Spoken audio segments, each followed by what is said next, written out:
नीयत अच्छी हो तो भक्ति भी सच्ची होती है। नीयत अच्छी हो तो भक्ति भी सच्ची होती है। भगवान हर हृदय में है, घरों में रखने की जरूरत नहीं होती है। सबसे पहले अपने शिव गुरु के चरणों में प्रणाम करती हूँ। माता पार्वती की चरणों में प्रणाम करती हूँ। साहब श्री हरेंद्रानंद उनकी धर्मपत्नी नीलम दीदी अनंत के चरणों में प्रणाम करती हूँ। मेरा प्रणाम अपने अपने चरणों में स्वीकार करें। समस्त गुरु भाई बहनों की चरणों में प्रणाम करती हूँ। मेरा प्रणाम अपने अपने चरणों में स्वीकार करें। मैं एक छोटी सी कथा लेकर आई हूँ। मेरी कथा अच्छी लगी तो वीडियो को लाइक करें, चैनल को सब्सक्राइब करें। कमेंट बॉक्स में हर हर महादेव लिखें। महादेव के नाम लिखने से, बोलने से घर में जो भी संकट विपदा आती वो टल जाती। इसीलिए महादेव का नाम लिखना चाहिए, बोलना चाहिए। चलती हूँ छोटी सी कथा की ओर। एक समय की बात है, एक गांव में सुधीर नाम का व्यक्ति रहता। उसकी पत्नी भी थी। पत्नी का नाम शांता थी। पति और पत्नी दोनों बहुत मेहनत करता। सुधीर के 4 बेटे थे।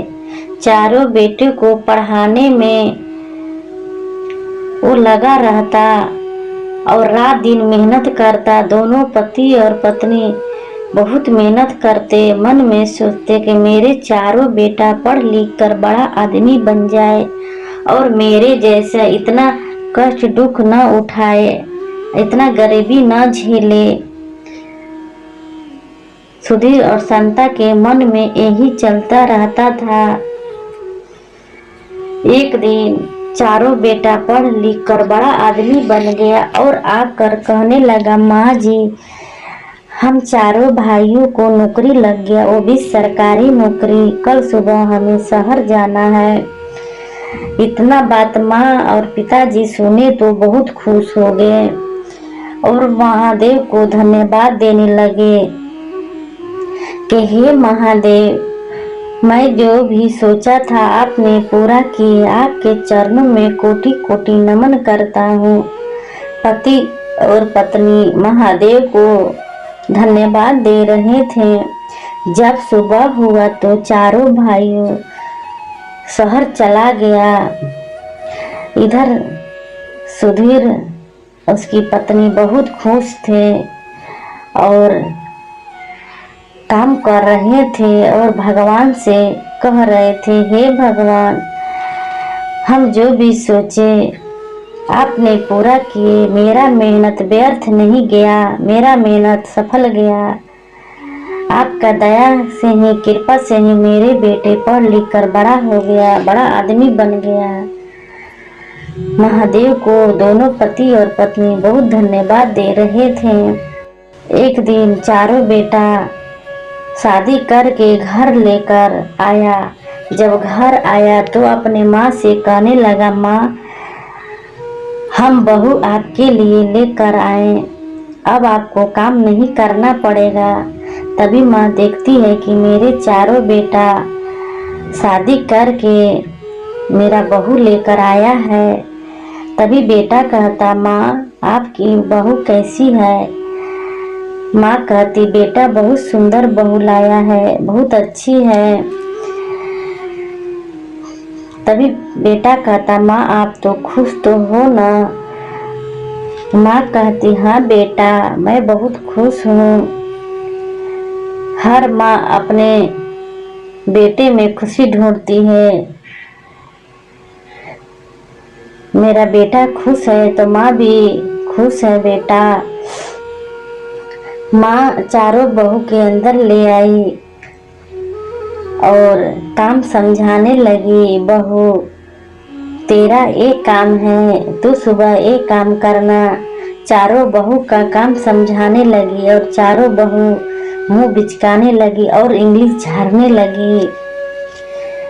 बहू कहने लगी, बुढ़िया मैं नौकरानी दिखती हूँ, मैं तेरे घर में काम करने के लिए आई हूँ। मेरा पति इतना बड़ा आदमी है, इतना बड़ा नौकरी करता है, उसकी पत्नी घर में झाड़ू पोछा और खाना बनाएगी। ये बात जब सुनी सास तो बहुत हैरान हो गई। सोचने लगी मैं क्या सोची थी, ये क्या हो रहा है मेरे साथ। जब सुबह होता चारों बेटा काम करने के लिए चला जाता। इधर चारों बहू अपने सास ससुर को दुख देने लगे, ससुर से बर्तन धुलवाने लगे, सास से झाड़ू पोछा कराने लगे।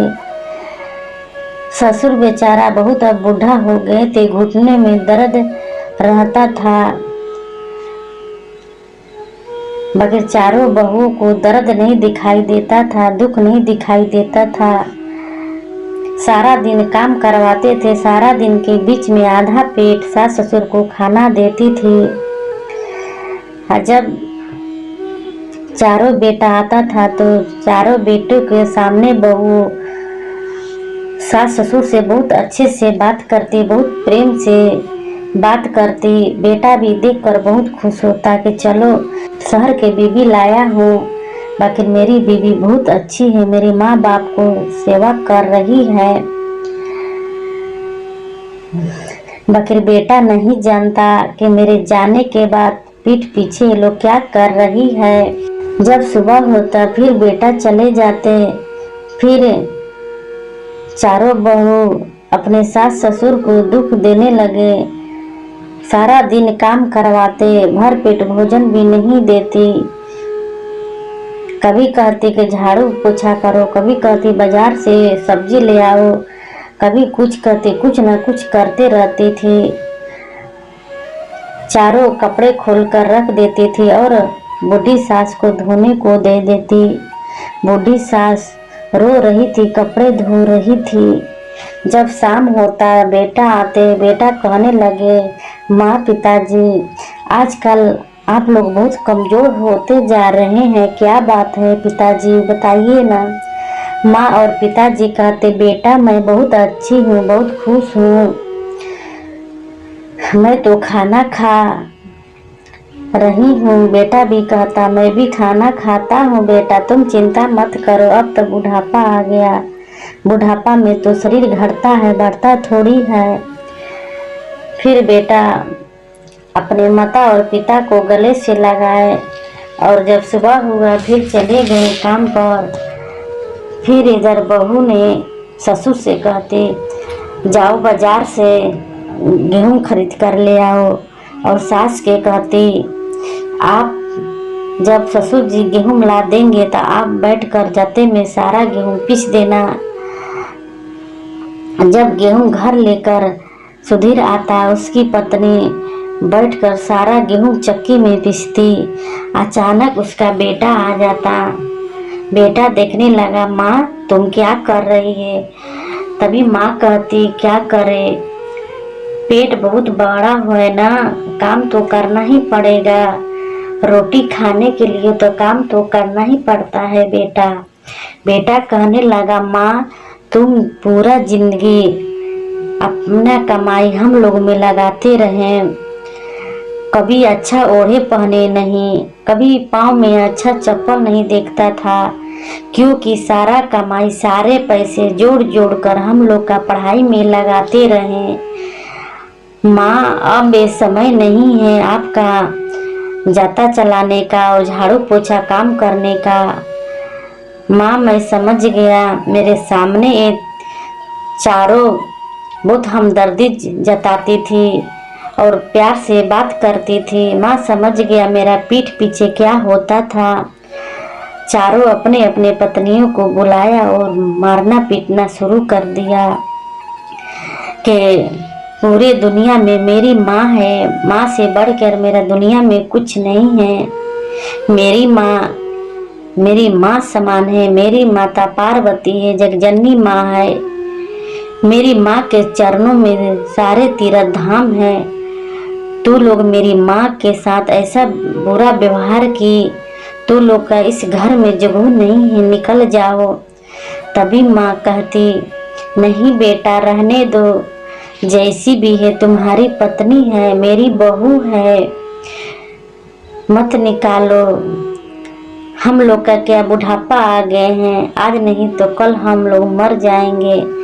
यही सब तू लोग का जिंदगी में रहेगी और जिंदगी निभाएगी, दुख सुख में साथ देगी। बेटा अब तो हम रहेंगे नहीं हम लोग, बेटा ऐसा मत करो और अपने पत्नी के साथ में खुशी खुशी रहो। इतना बात सुनकर चारों बहुओं की आंख में आंसू भर जाता और अपने सास ससुर से क्षमा मांगने लगती। माँ मुझे क्षमा कर दो, आपको बहुत दुख दिए, बुरा व्यवहार किए, आज के बाद मैं अच्छी बहू बनकर दिखाऊंगी। माँ मुझे क्षमा कर दीजिए। सास ससुर ने चारों बहुओं के क्षमा कर दिया और अपने गले से लगा लिए। चारों बहू अपनी सास ससुर को बहुत सेवा सत्कार करने लगे। खाना पीना तेल पानी हर एक चीज एक जैसे बेटी करती अपनी माँ बाप को, वैसे चारों बहू करने लगे। ये सब देखकर सास ससुर बहुत खुश हुए, चारों बेटा भी बहुत खुश हुए। अब माँ कहने लगी, बेटा मुझे जो चाहिए था वो भी हो गया, मुझे तीर्थ धाम का यात्रा करा दे। चारों बेटा अपने माँ बाप को कंधे पर बैठा कर तीर्थ धाम का यात्रा कराएं। तीर्थ धाम की यात्रा कराकर जब घर आए, अपने माँ पिता को बहुत सेवा सत्कार किए। माँ के बिना एक पल नहीं रहते थे, माँ के चरण धोकर पीते थे। चारों बेटा बहुत अच्छे थे। ऐसे समय गुजरते गया। एक दिन माँ और पिता को देहांत हो गया और बेटा ने माँ और पिता को अंतिम संस्कार किया और महादेव के मंदिर में जाकर कहने लगा, हे महादेव, हे भोलेनाथ, मेरे माँ और पिता को आत्मा का शांति देना। मेरे माता और पिता बहुत अच्छे थे, हर बेटे को ऐसा माँ और पिताजी मिले। हे भोलेनाथ, हर बेटे को ऐसा माँ और पिताजी मिले। मेरी माँ पिताजी बहुत अच्छे थे। तो देखिए चारों बहू और बेटा बहुत अच्छे से रहने लगे और खुशी खुशी जिंदगी बिताने लगे। बेटा भी बड़ा नौकरी वाला था, बेटा भी बहुत धार्मिक विचार का था। जो भी पैसा कमाता कुछ खाने में लगाता, कुछ दान पुण्य करने में लगाता।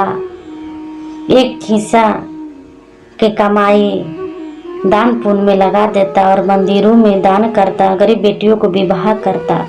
उसके घर में धन बढ़ते चला गया, धन का कभी कमी नहीं हुआ। ये सब माता पिता देखकर बहुत खुश थे कि मेरा बेटा के पास धन आया तो मेरा बेटा दान पुण्य कर रहा है।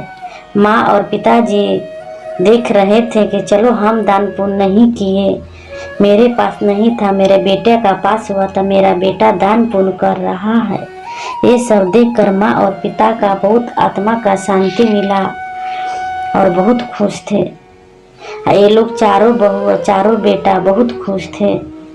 देखिए मेरे महादेव सब पर दया करते हैं, दया के सागर हैं।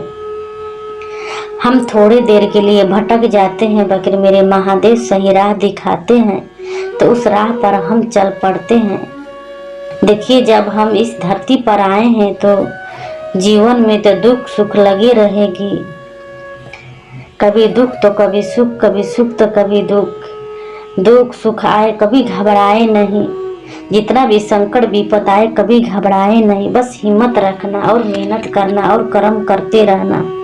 कर्म का फल हमेशा मीठा होता है। हमेशा अच्छा करना, किसी के साथ बुरा व्यवहार नहीं करना, बुरा मत सोचना, बुरा मत देखना।